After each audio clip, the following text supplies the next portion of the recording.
हाय दोस्तों, भारत बनाम चीन, ये तुलना हम बार बार सुनते हैं। जीडीपी, सैन्य ताकत, जनसंख्या। लेकिन आज हम गहराई में जाएंगे।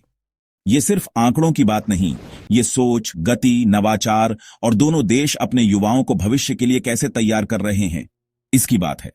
बने रहिए, क्योंकि आप जानने वाले हैं कि इन दोनों को असल में क्या अलग करता है और भारत को आगे बढ़ने के लिए क्या करना होगा। चीन ने 57 मंजिला इमारत सिर्फ 19 दिन में बना दी। वहीं भारत में एक साधारण फ्लाईओवर बनाने में 9 साल लग सकते हैं। क्यों?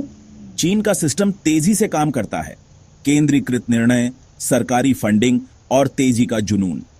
भारत की डेमोक्रेसी जो शानदार है, अक्सर नौकरशाही और समन्वय की कमी में फंस जाती है।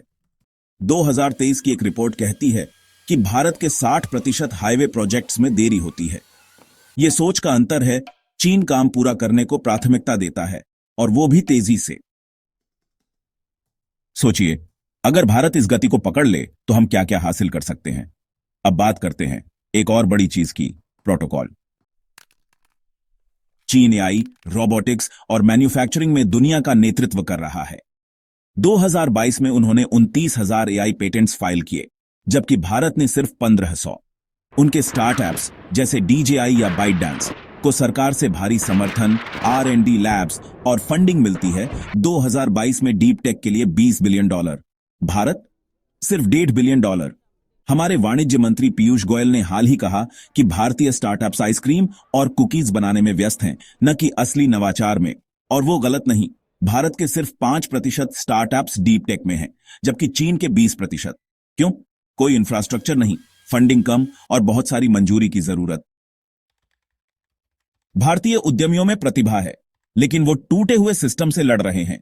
सोचिए, अगर हमारे पास चीन जैसा R&D सपोर्ट या स्पेशल इकोनॉमिक जोन हो तो हम ड्रोन बना सकते हैं, न कि सिर्फ पिज्जा डिलीवर।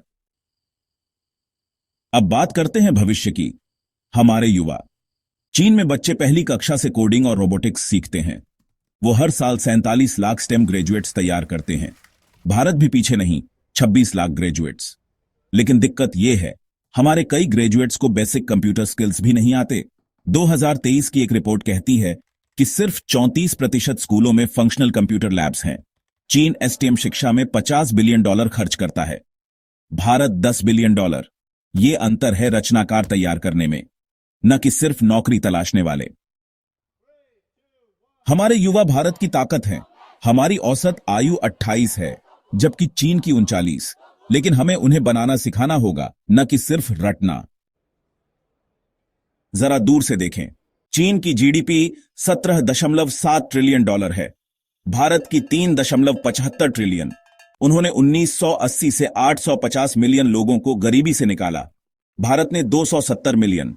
उनकी मैन्युफैक्चरिंग जीडीपी का 30% है, हमारी 13%। और हां, भारत के पास 117 स्टार्टअप यूनिकॉर्न्स है, लेकिन चीन के पास 140।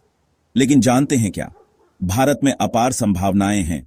हमारी विविधता, प्रतिभा और युवा आबादी, ये हमारा खजाना है। बस हमें सिस्टम को ठीक करना होगा। तो इस दौड़ को कैसे जीतें? पहला, शिक्षा में सुधार, कोडिंग और एआई को गणित जितना बेसिक करें। दूसरा, डीप टेक स्टार्टअप्स को फंड करें, जैसे चीन करता है। तीसरा, नौकरशाही कम करें, नवाचार को आसान बनाएं। और आखिरी, सोच बदलें, रचनाकारों को प्रोत्साहित करें, न कि सिर्फ नौकरी तलाशने वालों को। भारत बनाम चीन सिर्फ आंकड़ों की दौड़ नहीं, ये विजन की दौड़ है। आइए अपने युवाओं को बड़े सपने देखने, साहसिक निर्माण करने और भारत को शीर्ष पर ले जाने की ताकत दें। आपका क्या ख्याल है? भारत को आगे बढ़ाने के लिए क्या करना चाहिए?